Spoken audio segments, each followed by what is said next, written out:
This is the Veteran Woman Podcast, the only podcast dedicated to empowering, inspiring, and encouraging veteran women to overcome their struggles and celebrate their successes. Now, here's your host, the one and only Ariel Renal.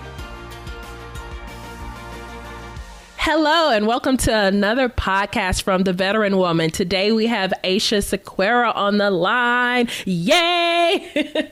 Aisha, hey! So I'm going to tell you a little bit about her, and of course I'm going to let her tell you more about herself, because who can tell us more about ourselves than ourselves? So she's a graphic designer by education, patent pending, inventor by accident, and serial entrepreneur by passion. And let me tell you, I've seen some of her inventions because she has this sound booth that she created, and it is amazing because the quality is awesome. So go girl. Go ahead. Oh, I was going to say, thank you for having me. You're welcome. You're welcome. I see here that you were born of two immigrants whose main objective was for their kids to earn good grades, get a good job, and that your dad earned his citizenship by joining the Army, and you became the only natural-born citizen in the family, birthed at Fort Sill. So you know what? I'll let you take it from there. Yes, so I have 4 other siblings. There's a big age gap between us. I think my oldest brother is about 13 years, and then my youngest sister is 5 years. So my parents are from Panama, and their first language was Spanish. They grew up learning English, but not very well. And they were poor. My mom used the plastic cloth diapers on my sisters, and she stayed at home and cared for them when my father was out on the streets getting money however that he could. And, he heard about America and all the opportunities there. And so I believe he got enrolled in the Army during the time where they were kind of working on the canal. And he enlisted. And so for a time, my father was in America, but my mother and, my siblings were in Panama, and he would send money to them whenever he could. And that's how it usually works. Within an immigrant family, one family member goes overseas and then they send money back. So eventually, my father got orders that he could bring everybody over, and he did around sometime in the 80s. But I was born at Fort Sill, and that's in Oklahoma, by the time, I think, 1984. And I was the only, natural-born citizen where, all of my other siblings were born in Panama. So that also kind of made me feel like, a little bit left out, especially because they grew up speaking Spanish, and I didn't know any of that. My parents chose not to teach me that because back then it was all about blending in. Of course, now they regret it because now, bilingual and multilingual is the thing. So, yeah, my parents always told me to, get good grades, don't get pregnant, all of that good stuff. And, they really believed that if you work hard, you could achieve, anything that you wanted. Unfortunately, they weren't able to do that. They worked, I would say, my mom was at a gas station for 20 years. My dad was at the post office. Our generation, we don't mind, jumping from job to job. But, my parents, when they got a job, they knew that was hard to come by, and they stayed with that job for like decades. And so unfortunately, my mom, she was at a gas station for 20 years, and she never smoked, but eventually she got lung cancer. And since she didn't smoke, we believe it was because she was, around all those fumes and cleaning chemicals and all of that. So after she had passed, she written letters to all of us because it was a long time between her getting diagnosed with lung cancer and then her finally passing. And I found out that she had wanted to be an entrepreneur. She wanted to own an arcade back in her home country, and she never got to do that. And so what I do now is I'm trying to follow my dream of being an entrepreneur and not working for someone else, because I want to make my mom proud, and I don't want to die like she did. I don't want to die with all of these ideas inside of me and not be able to show them to the world because it's not the safe thing to do. So what has given you the courage to be an entrepreneur? I know, of course, your mother's wishes and her ideas and thoughts and those letters to you all were encouragement, but what gave you the courage to step out and say, okay, I'm going to actually do this? I actually didn't have the courage, surprisingly. In 2014, I've been a graphic designer for about 10 years, and my last job was at a risk management firm, and I knew the company was going down. I had like a year's time, so I had started a product company for the cloth diaper industry, and I was getting that going while I still had my job. And I was laid off in 2014 in January. So had I not been laid off, I honestly think I would still be working my job, just because, I had two babies, and it was, it's kind of like the safe thing to do, just to have a job in your comfort zone. Yeah, in my comfort zone. And because I was cloth diapering, and it got a little bit too much for me to handle. It's very, much more hands-on than disposable diapers. And so I invented tools to kind of make cloth diapering more sanitary with less hassle. But that was way out of my comfort zone, starting my own business, because the path that someone would normally take is, I'm a graphic designer, so let me start freelancing graphic design. Mm-hmm. But I totally went left field on that. So what made you decide to do graphic design? I was always that kid in class that put glitter on her posters. Like, I always wanted to stand out. I always went above and beyond. When I had an art project, I always drew something very fancy by hand. And I was just always that kid. And it just always stuck with me. I mean, when I started college, now let me tell you, my intended major was computer science, and eventually that switched to international relations. Don't ask. But don't ask. I want to, right? But, I got into computer science because my brother was in it, and computers is good money, and it's kind of what my parents expected me to do. So when I told them that I was a graphic designer, they had no idea what that was. Or they still don't know what my dad still doesn't know what I do for a living. But I just felt, well, number one, computer science is filled with math, and I can't math, like, at all. So that was the biggest reason for me getting out of that major. And then I thought, hey, I like to argue. Maybe I should try international relations. Don't ask me why that makes sense, but, a lot of those classes kind of went around debate, so I thought that would be my thing. And then I realized I'm an introvert, and this is really taking a lot of energy out of me. And so by the time I settled on graphic design, my school didn't offer that major. So I had to quit and transfer to a new school. Oops, gotta change schools. Yeah. Now that I finally figured out what the heck I want to do. Yeah. So I graduated from the Art Institute of Pittsburgh with a bachelor's in graphic design, and I got started from there. So what led you to do the diapers? I'm very budget wise, being in a family of 7 with my siblings and my parents. They taught me the value of a dollar and like to keep it as long as you could. So when I had my first son, I was just looking into alternative methods, and I found that cloth diapers could save me a lot of money in the long run. Not only in not having to buy disposables, but then if the diapers were still in good condition, I could use it for my second child and not have to buy disposables at all. And so that's how I got into, cloth diapers, and then actually doing it with my son and realizing how like gross this stuff is led me to create, my first product, and from then on. Wow, that takes That takes a lot of courage, like to actually go from idea, like to problem, whatever you're going through, you know, in your everyday life, to, hey, an idea, to actually like putting it into play.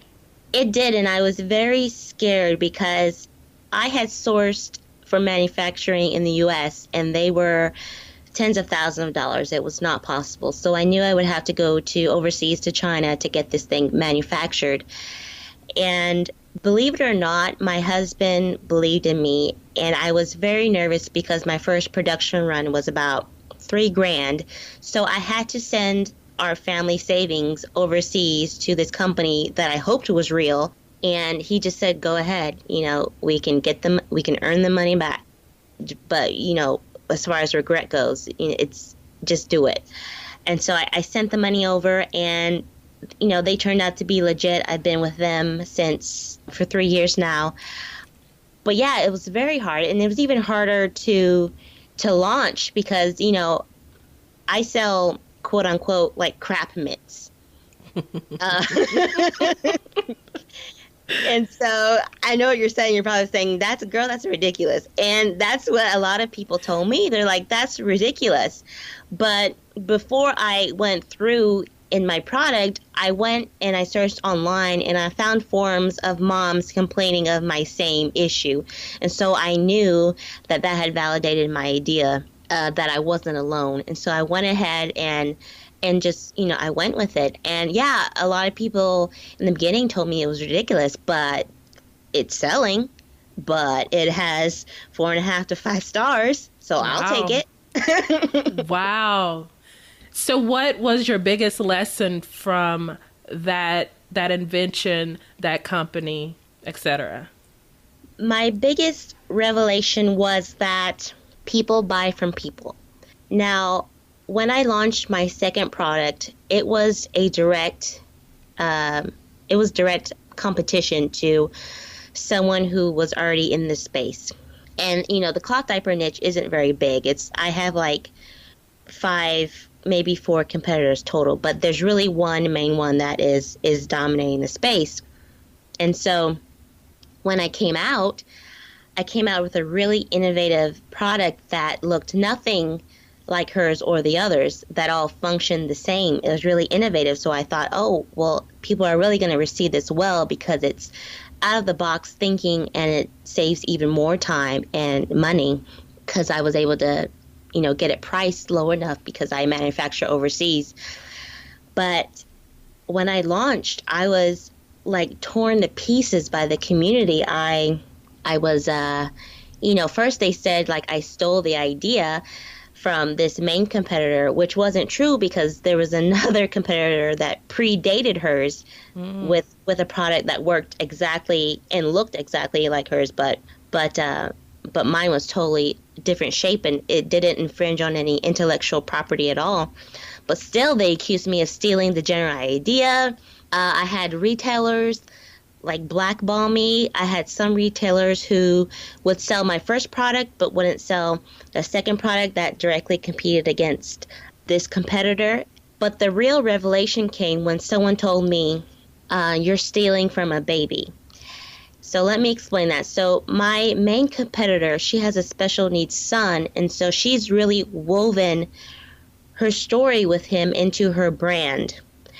Now, when I came out, my specialty is corporate branding. So when I came out, I was really buttoned up. I did not want my family or personal business out there mixed up with my company business, and I was very professional. And I didn't give anyone an insight to my personal life.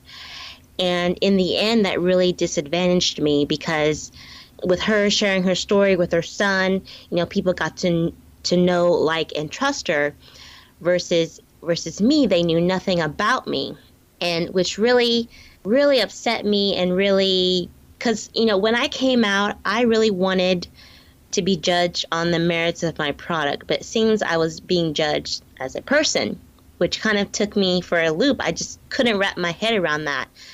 And, you know, the comments were really hurtful because I don't, I'm just trying to provide for my family, just like this competitor is. I'm not trying to take anything from a special needs child, which the irony is that I have a special needs son too, but no one knew that because I didn't put that business out there because, from my standpoint, I didn't want to put my problems on the audience, and I didn't want sales for sympathy. I wanted it based on my product actually being good. But I've come to realize that people want to buy into a story, and even more than the product, they want to buy into a story. And so from that, I have just learned, especially with my personal brand now, to weave in as much storytelling as I can, because now from experience, I know it's one of the most essential things you can do for your business is to craft your brand story. Wow, that was amazing. And I know I kind of went off script, but I know you know your story, so I was like, she'll get it. So tell me about Busy Bee. So I basically, so I had my products business, but it's in a very small niche. And so there is an income ceiling, so to speak, because I don't even sell cloth diapers. I sell accessories to cloth diapers. So I was just looking for more ways to earn income because, again, I'm trying to provide for my family here. I'm a stay-at-home mom. So I took this course, this money course, which teaches you how to monetize your life. And one of the ways that I've decided to do that was through consultancy, because I already know I feel like I know a lot about inventing. I did it myself. I've made mistakes. I know how to save money now. And I think that would be very valuable, pass on to someone else. And Busy Bee revolves all around, if your business isn't busy, it's probably not making any money. So if you're not getting constant sales notifications through your email, if your marketing is not, rapidly going on your Facebook and social pages, if you're not getting engagement, if everything is dead and stagnant, you're probably not making money. So you need to be busy. And so that's what BusyBeeHive.com does. My main niche is helping aspiring inventors turn their ideas into income, just like I did. So what are some of the mistakes that, I know earlier you talked about being an introvert, and that's one of the reasons why debating and international relations was not quite working. So, and I found that a lot of introverts are in business for themselves, especially in the online marketing, coaching, consulting world now. And with your experience, what have you found to be one of the most costly mistakes that introverts are making in business? Believing that they can do it all on their own. I thought if I had, I'm a designer, so I thought if my brand was on point, if my copy was on point, if I looked good, that's all that I needed, because I thought people were just buying into the looks and and your product. So I missed out on a lot of networking opportunities and partnerships that my competitor was able to snatch up. And so she's developed relationships with those people, and now they are for her, if that makes sense. Mm-hmm. And so that's the biggest thing that I've learned is just to get out there. And even if you're uncomfortable, because I'm uncomfortable around people all the time, it's just to get out there and make connections, because, once you lose that opportunity in my industry, it's actually gone. You can't repair it. So you say it's gone and you can't repair it. What are you doing to kind of like make up for that lesson that you had to learn the hard way? So with my personal brand now, I'm just getting out there more.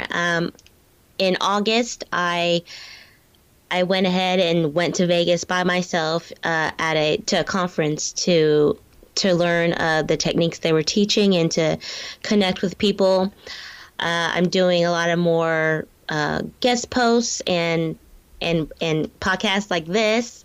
And I think the most outrageous thing that I've done is that there was an entrepreneur who was very savvy with rap music, and so he created an entrepreneur album, a rap album, and asked for people to lip sync. And so cool.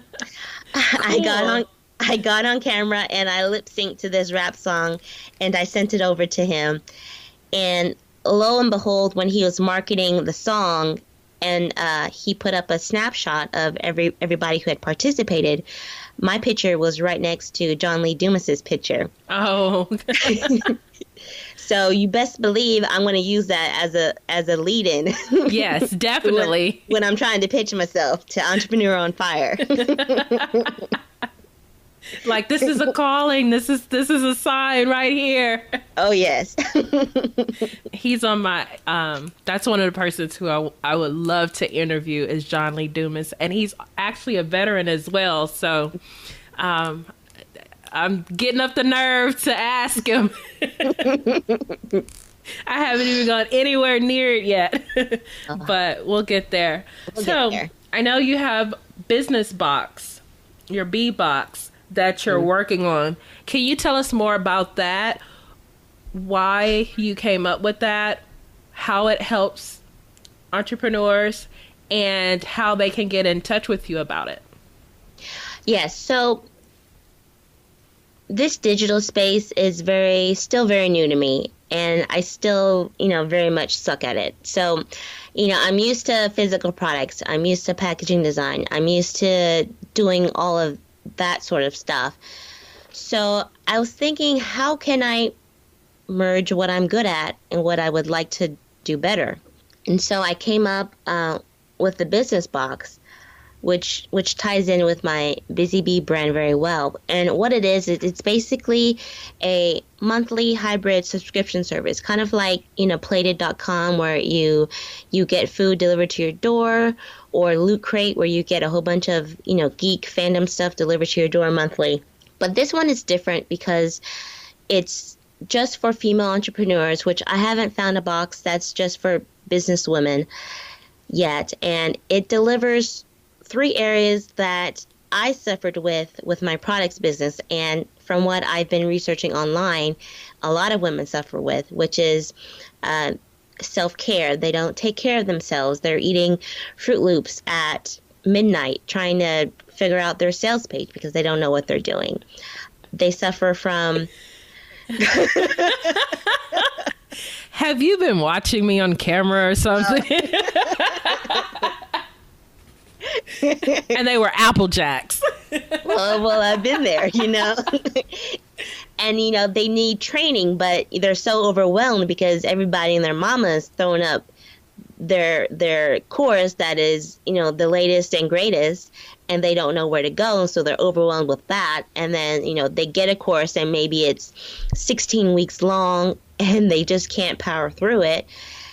And then the last thing is, they definitely need support because as an introvert, although I like being alone, like sometimes I get lonely and sometimes I want to reach out. And so I created, this entire focus on the bigger business picture, which is your body, your mind, and your heart. So, when you get this box, you get the standard physical goods like the pampering, lotions, soaps, gourmet food items, everything to make you feel good in that moment while you're enjoying them. And then there's going to be a card. I call it a mindset card. So during the month, you focus on this meditation for your business. And so that's going to take care of your body as a whole and just make you finally feel good about your business instead of, resentful. Like I kind of got resentful in my business after a while, after, it kind of takes a toll on you. And the special thing is, this is where the third dimension comes in, is that you get a printed badge. And then on this badge, it's a QR code. So you scan the QR code with your phone, and then you are transported to this expert business training. And the training that you get, it's a surprise. It's something that you discover. So that's part of the box, the discovery of what you get to pamper yourself and the discovery of the business training. And so the training will be a surprise, but it will be something that is is something that you need. So, for example, maybe there might be a health coach because you need to stop eating the Apple Jacks at midnight. You know what? Let me have my Apple Jacks. So end of recording. No, yeah. Just kidding. So maybe it might be a health coach teaching you how to eat better for business to stay productive. Maybe it's a person who is an expert in Facebook ads.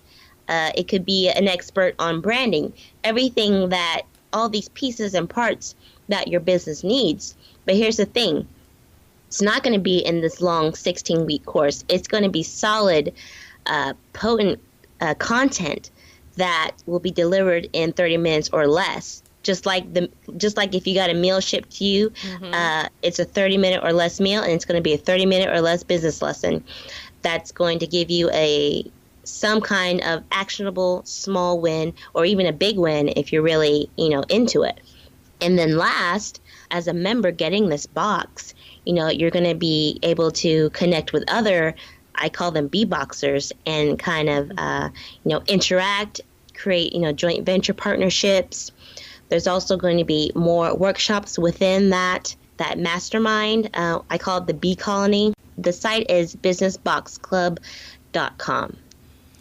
And what if someone is listening, a woman business owner is listening, and they would like to contribute to the B Box? Or are you still accepting contributors or not? Yes, I'm accepting contributors. It is at they have to apply because I want to make sure that the brand and that the training that's delivered is high quality. I'm not looking for anyone who thinks this is an opportunity to pitch to people. It will be, you will have an opportunity to grow your know, like, and trust factor, and eventually, turn the B-Boxers into your own tribe. But, if you are interested in providing value pack training, and, not a pitch fest, then I totally welcome anyone to email me at hello@busybeehive.com, and I will get you set up through our application process. So I know in my list of questions I ask, what is a piece of business advice that you would give, or that has been very useful for you that has been given from somebody else? My best advice is that, again, people buy from people. Forget the B2C, business to customer. Forget the B2B, business to business. It's P2P, people to people. And so if you think that you can just hide behind your logo and, stay behind that corporate veil, you're wrong. Times have changed. That was the trend a few years ago, along with all of those stock photos of people with their arms crossed. That's not the trend anymore. The trend is you. You're selling yourself, you're selling your story, and you're selling that connection with people, and then your product is just the topping on the cake of that relationship. Best life advice. Teach your kids when they're ready. You cannot force genius. Case in point, when your kids are ready to potty train, they will let you know. Do not force it. They will just whip off their pants and do it. Do not force it. When they are ready, let them be ready. You can't force genius. So why that piece of advice? Because I see so many parents trying to make their kids the next big thing, especially now that YouTube is making all of these kid stars. They're trying to get viral, and just let your kids be kids. And when they're ready to show their genius, they will show it to you. And I see there are some kids that are just born entrepreneurs right out the bat, and then there are some that you can tell that their parents are behind the curtain telling them that you better do this. Mm-hmm. And so just when your kids are ready, they'll be ready. Don't rush it. Be patient. Business is all about patience. What's one of your favorite books that you would recommend? Now that I am in my consultancy business with helping inventors, I really liked The Prosperous Coach. Oh my goodness, I love that. I love that book.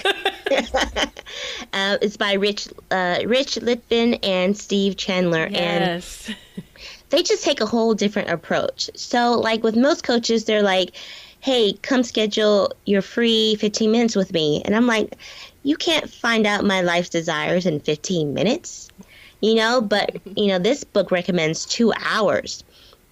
And I actually tried that. I had my first consult, and I tried the 2 hours, and girl, I was afraid because I'm an introvert and I don't like small talk. So I was like, what if she don't say nothing? What's going to happen? She don't say nothing. And you know what happened? She didn't say nothing. Uh-oh.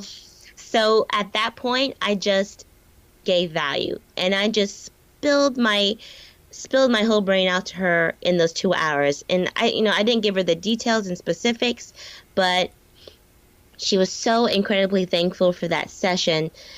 I really feel like she's hot and that she may become a client. Maybe not now, but eventually down the line, because she felt such a connection with me with trying to help her so much without asking her to sign up for my group program. You know what I mean? So yeah, I definitely recommend that book. I love that book. That's one of, when I read it, that's one of it's on my top list, and I don't hear many people. I've wondered when I was going to catch somebody through an interview that said that as their favorite book. So, yay! If you look at mine, it's all highlighted, pages are dog-eared, everything. So it's like a textbook for coaching, especially like that deep, having those deep conversations. That's a big thing with Rich, the deep conversations and just being real and authentic, and then go from there. And actually, one of my coaches who I'm all excited now. One of my coaches, not that I wasn't excited about the rest of your interview,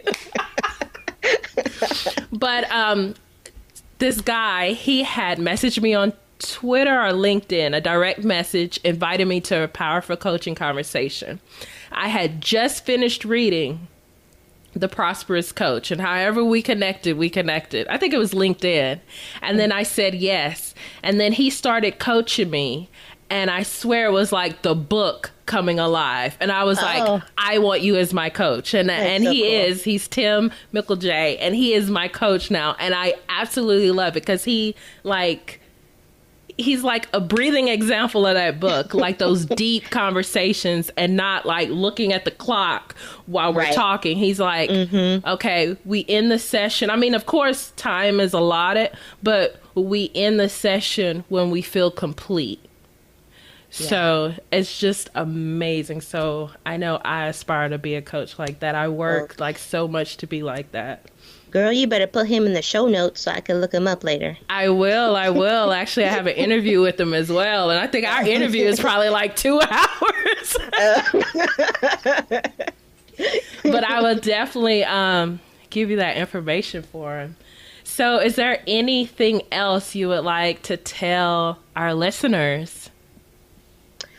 Yes. So one of the biggest tips I have is that if you stay in your zone of genius in your business, and that's one of the reasons why I became so resentful at first, is because I was doing things that I hated, like accounting and math. Remember, I can't math.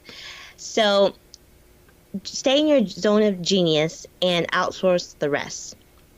And if you can't afford it, there's great places where, like Fiverr, where you can, develop a relationship with one seller. But for me, accounting was my demon that I needed to get rid of. And so my best resource for that is that if you want an accounting firm that is CPA led, and they do your personal and business taxes, all for about $60 a month. And I think that's for, they have 2 tiers. They have like a small entrepreneur and like a little bit bigger entrepreneur, but only $60 a month. That's like $2 a day to have your accounting done and then your taxes done so you don't have the headache. So they're called MazumaUSA.com, and tell them I sent you. Will do. And what is your website again? BusyBeehive.com. Now that's BIZZY, B, the single B, hive.com. Okay. And how can we find you on social media? So you can find me on Facebook, .com/yourbusybee, single B. I'm also on Instagram at BusyBeehive, and I'm on Pinterest as well under the same Busy Beehive. Thank you so much for doing this interview. Thank you so much for sharing your story. And I always love seeing the smiling faces on the video via Skype and stuff, even though we may look a hot mess. Oh, yeah. Girl. But thank you so much. Oh, thank you for having me. You've been listening to the Veteran Woman Podcast. If you want to connect with Ariel and let her know what you thought of today's show, be sure to head over to www.theveteranwoman.com and follow her on Facebook, Instagram, and Twitter at The Veteran Woman.